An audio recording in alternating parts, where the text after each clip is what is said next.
ಶಿಗ್ಗಾವಿಗೆ ಬಂದರೆ ಶಿಗ್ಗಾವಿದಲ್ಲಿ ಎಲ್ಲ ಸಮೀಕ್ಷೆಗಳು ಭರತ್ ಬೊಮ್ಮಾಯಿ ಅವ್ರು ಗೆಲ್ತಾರೆ ಅಂತಲೇ ಮಾತಾಡ್ತಾರೆ.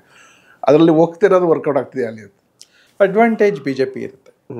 ಕಾರಣಗಳು ಸಿ ಎಂ ಮಗ, ಸಿ ಎಂ ರೆಪ್ಯುಟೇಷನ್ ಉಳಿಸ್ಕೊಳ್ಳೋದಕ್ಕೋಸ್ಕರ ಸಿ ಎಂ ಹೆಂಗೂ ಅಲ್ಲಿ ಗೆಲ್ತಾ ಇದ್ರು. ಸಿ ಎಂ ಮಗ ಇದ್ದಿದ್ದರಿಂದ ಅವ್ರಿಗೆ ಅಡ್ವಾಂಟೇಜ್ ಇದೆ. ಕಾಂಗ್ರೆಸ್ ಅಭ್ಯರ್ಥಿನೇ ಮುಸ್ಲಿಂ ಆಗಿರೋದ್ರಿಂದ ಈ ವರ್ಕ್ ವಿವಾದ ಕಾರಣಕ್ಕಾಗಿ ಬೇರೆ ಇತರೆ ಮುಸ್ಲಿಮೇತರ ಮತಗಳು ಸಮೀಕರಣ ಆಗುತ್ತಾ ಅಂತ. ಮುಸ್ಲಿಮೇತರ ಮತಗಳು ಸಮೀಕರಣ ಆಗುತ್ತೆ, ಅವರ ಮತಗಳು ಸಮೀಕರಣ ಆಗುತ್ತೆ, ಮುಸ್ಲಿಂ ಮತಗಳು ಸಮೀಕರಣ ಆಗುತ್ತೆ. ಅವ್ರ ಪರ್ಸೆಂಟೇಜು ಅಲ್ಲಿ ಇದೆ, 45-46% ಏನೋ ಇದೆ. ಸೊ ಹಾಗಾಗಿ ಅಡ್ವಾಂಟೇಜ್ ಅವ್ರಿಗೂ ಇದೆ.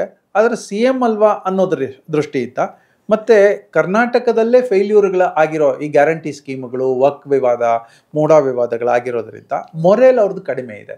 ಈ ಮುಸ್ಲಿಂ ಮತಗಳು ಕೂಡ ಅಲ್ಲೂ ಕೂಡ ಒಬ್ಬರು ಇಂಡಿಪೆಂಡೆಂಟ್ ಆಗಿ ಯಾರನ್ನೋ ಮುಸ್ಲಿಮ್ನ ನಿಲ್ಲಿಸಿದ್ದಾರೆ ಅನಿಸುತ್ತೆ. ಹಾಗಾಗಿ ಮುಸ್ಲಿಂ ವೋಟುಗಳು ಸ್ಪ್ಲಿಟ್ ಆಗುತ್ತೆ.